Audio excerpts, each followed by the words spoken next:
Hey everyone, it's time for another Pick of the Week! Woo! We're moving on into December, getting close to Christmas. Yeah, I hope you're all prepared because Very it's exciting. sneaking up on us. I don't feel prepared. Do you have any of your gifts? No, not at all. We put our tree up too early, so then I lose the sense of things. Like if we put it up like now, then I would start to like think about Christmas. We put it up at like end of November, so it's like Right. just been there for too long now. That's nice. Do you have a real tree or? No, God no. If we had a real tree, our cat did. would just be in it, on it, knocking it over. It just would be. It wouldn't be possible. The fake tree she's at, so the real tree she would be even more so. Right. Well, that's exciting. Hope she doesn't tear it down. Hasn't yet.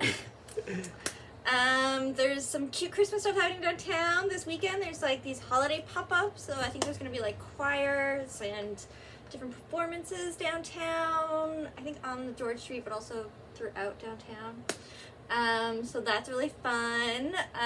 No pedestrian mall, alas, but there are gonna be things happening if you meander, so that's exciting. And there's some Christmas specials out. So what do we got? I haven't read it yet, but That Texas Blood has a new Christmas special. I have to do this every year. It's not collected in trades, so it's just, you can only read it here. And I think this one is about their son telling them a spooky holiday story on Christmas. Can't wait to dive into this. I might save it for closer to Christmas. But also, this excellent Spawn variant too, where the little boy's reading Spawn. We've all been there. I love that. There's a bunch of Spawn variants I like out across DC Yeah. and Image. DC and Image, Spawn variants galore. If you're into Spawn, this is your time. It's your moment. To shine, yes. What else do we got? And then there's this DC's Grifter got run over by a reindeer. Another one of their kind of 80-page short story series. So that's fun. Get you in the season. And you got a Christmas pick for I got a us. Christmas book. If you have not read Klaus, you're making a big mistake. So Klaus is by Grant Morrison and Dan Mora, and this was done a few years ago. Grant Morrison, huge name, love him. But Dan Mora, this is before he was the big shot he is now, but his artwork is still incredible. And basically, it's kind of like superhero Santa. It is awesome. It's like a fantasy romp, and he's like doing mushrooms and stuff and communing with spirits and basically giving toys to kids. But it is wicked. It has this beautiful hardcover with the gilded edges. You definitely need to check this out. There are 3 hardcovers now. This series is awesome, and the artwork's incredible, but the story is so good. It's so interesting, and it's kind of spooky at times, but you really need to check out Klaus. It is one of the best comics out there. So yeah, definitely got to pick this one up. Very exciting. Not to be confused with the animated film. And the animated film, yeah. Which I think it's about Santa Claus as a postal worker, something like that. Very fun too. That's the animated one, like the stop motion. Yeah. Yeah, I think I watched it. I can't remember it though. It's good stuff.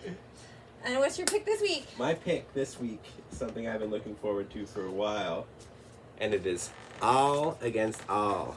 And it's written by Alex Peckendell, and it's drawn by Casper Wingard, who did, what's that, Homesick Pilots. Yeah, it's a great book. And their artwork is incredible. They're stepping up their game every single time. Just awesome stuff. And this book was described as alien, except for the alien on the ship is a human being. And so essentially the story is that there are these parasites that aliens that like go around and they like use flesh of other beings to like build their bodies, and like they take components of those people. So like one person's using these components of like this animal that like would always run in a fight or flight situation, so he's like always scared. And they find Earth after it's been decimated by us, and they're using like all of our components, and they're in a war, and they need to like find something to help them win. And there's a human in the biome that they have, and they might have tread too close, because it seems like some bad stuff is going to happen to these aliens. So that is the aliens, and they're like experimenting with different flesh to try to like come up with a weapon for this war that they're in. And it is awesome. It's a super cool book. It's super interesting. Basically, it's Tarzan against some aliens. It is really cool. Also has this incredible Sean Phillips variant cover. If Sean Phillips is doing a variant for you, you know you got something good, because like, when's that guy doing variants? When's he finding the time between Reckless books? So yeah, All Against All. Definitely pick of the week. 5-issue miniseries. You gotta check it out. That cover is badass. Yeah, right? It's wicked. What do you got? Making humanity look good. My pick of the week is Kroma, written and illustrated by Lorenzo De Felici. I don't know if you can kind of see this like very gorgeous cover, with this outline of this monster, and I guess it's about this girl Kroma, who is kind of a prisoner in the Pale City. And there's this lore about how humanity had to save themselves by like getting rid of color, and they've like genetically modified themselves so that they are without color. And there's like every now and then, I guess, like little kids who are born with like colored eyes, and they get like demonized. And yeah, it's about this girl who is one of those demon girls. And it's just like a little 4-part mini series.